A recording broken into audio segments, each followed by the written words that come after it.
fastest way I know to cut the crust off bread is to stack up 6 or so pieces of bread and then use my bread knife to just go ahead and then slice down the crust.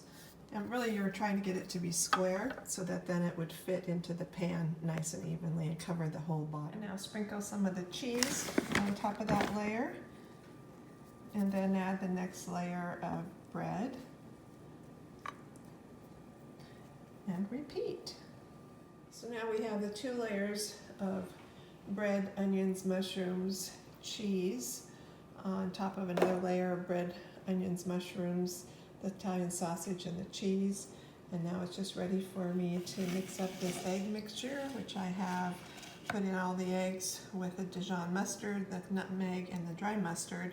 We'll add some milk and stir this up and get the egg mixture together. I've been stirring the eggs and now I'm going to salt it.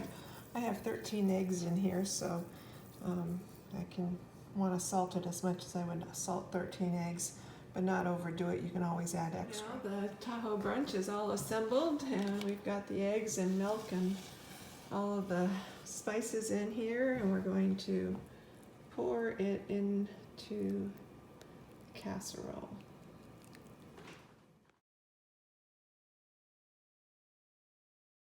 Now it just came out of the oven and you can see how it's kind of raised a little bit here, and everything looks like it's cooked. It's slightly brown. It could stay in a little bit longer, but when I shake it, it doesn't jiggle in the middle, so it feels like there's no jiggling.